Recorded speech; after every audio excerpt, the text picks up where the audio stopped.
Sadako is a killer that's going to bring back the hit and run meta. The meta that a lot of people find to be really fun. She comes with a lot of these perks, like called Brine. So Brine is a perk that allows you to kick a generator and it regresses at 200% faster speed. Brine is basically a ruin totem without it being tied to a hex. But in order to activate it, you need to run around the map. And it seems like Behavior is adding more and more perks to incentivize killers to run around the map to help control and win the games, such as Pain Resonance and Dead Man's Switch, where you need to hook a lot of people and disincentivize camping. No Way Out, basically to hook as many people as you possibly can to get a block in the end game. And now with the new Brine, kicking a generator regresses at 200% faster speed for 60 seconds. It seems like Behavior is introducing a lot of perks to try to disincentivize killers from tunneling, camping, and slugging, and incentivize killers to move along the map, be more mobile, go for chases, find different people, and don't just focus one person over and over and over again. Not only that, Behavior has also added another perk called Floods of Rage, which allows you to see the ores of the survivors when someone gets unhooked from a Scourge hook. This will incentivize killers to go for more chases on people that are possibly hiding, different people that are close by, and it feels like Behavior is introducing a new meta that people have been asking for a long time, hit and run.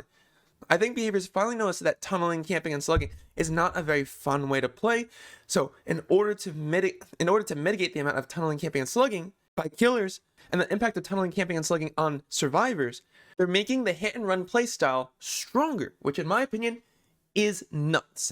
I personally find that playstyle to be the most fun, and I personally think a lot of the DVD community finds it to be fun as well. And these are not the only changes that are a basis of proof that Behavior is pushing the game towards a more hit and run playstyle. Look at Sadako. Sadako teleports from TV to TV to TV really, really fast, all along the map. She doesn't need to place any of her portals down on the TVs. She can teleport really, really quickly and go from survivor to survivor to survivor. She actually doesn't benefit from just tunneling one guy out of the game. She benefits from chasing. She benefits from stacking condemned and being extremely mobile around the map to build up the condemned and either more survivor, get a lot of hooks, so the TVs help her in chase. Basically the opposite of what camping and tunneling is. A very mobile killer that runs around and controls the match. I don't care whether you think she's B tier, I don't care whether you think she's C tier.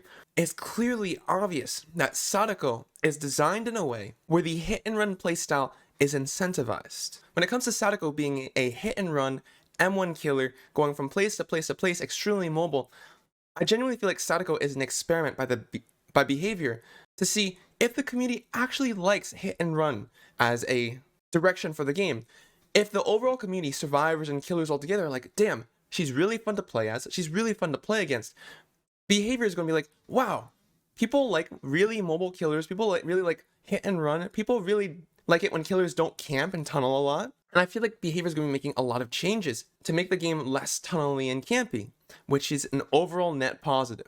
You can also ask me, Coconut, what about the other M1 killers like Trapper, Doctor, Wraith? Like, what about them? Well, Legion and Ghostface are getting a rework. Is there any news to share about the Ghostface and Legion updates? The news is that they're in the pipe and work is underway. Our live designers play tons and tons of games of that killer. These are both chase killers. They suffer a lot from boon totems and MMR. These are M1 killers. M1 killers really struggle against Boon Circle of Healing and the MMR system. It gets to a point where it's almost impossible to get a 4K with them. Personally, I think with the Legion rework coming up and the Ghostface rework coming up, BHVR is going to make them better against these Boon Totem changes that have come up recently. What I think Behavior is going to be doing is that they're going to be making a lot of the M1 killers that got absolutely gutted by Boon Circle of Healing, and they're going to be making them stronger to be adjusted to the current meta. The only thing that I hope is that they don't overbuff these killers. I think Sadako is a perfect representation of this, where it doesn't feel like she's too OP, doesn't feel like she's too weak, she feels like she's just right. Even though I personally think she is low A tier or the highest B tier, I personally think she is kinda nice. Even though she has built-in Tombstone Myers, even though she's like a spirit where she can phase, even though she has like teleports and portals just like Demogorgon, she's a mix of all these killers, even though she's a little bit of everything. She genuinely doesn't feel overpowered, and I genuinely think she doesn't need a nerf. I don't think she needs a buff. I think she's perfect where she is. And I genuinely think in the future, a lot of M1 killers are going to be reworked so that they are able to keep up with these new boon perks that we're seeing. And overall, I think this is a very good, healthy direction for the game to be pushed towards.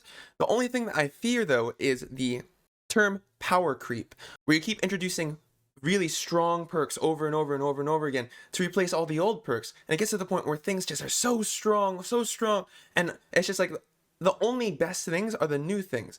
At the current moment, I don't think we're in a moment of power creep. To give you guys a good example, Dead Hard is an insane exhaustion perk. It's used by practically almost everyone at max MMR. And basically, let's say Behavior made another perk to replace Dead Hard. It's like, oh, Dead Hard 2.0, Dead Hard 3.0, and these perks replace the old Dead Hard. That's what power creep is. It's just like the new perks are constantly replacing the old ones, and it's just like gets stronger and stronger and stronger and stronger, and then you just have just the overpowered shit like crazy. I don't think we are there yet, but personally, I really like that Behavior is pushing the game more towards a hit and run meta. I just want them to be wary of the term of power creep in this game.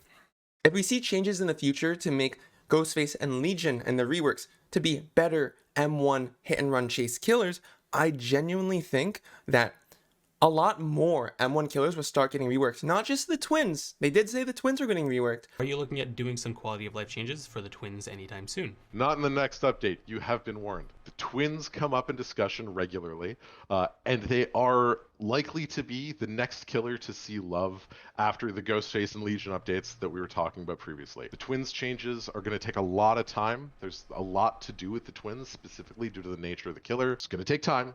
It's tricky. Will be done. Not anytime soon. But I don't think the twins are the only ones going to be getting a rework. If people genuinely like the Ghostface and Legion reworks. So I have to ask you guys, do you guys like Sadako? What are you guys' thoughts on Sadako right now? And I have to wonder, if Behavior is going with a hit and run playstyle, is that something that you guys would find fun? I genuinely think it is, and I'm really excited for what the future has to hold for Behavior. So thanks for watching, guys, and see you guys in the next one.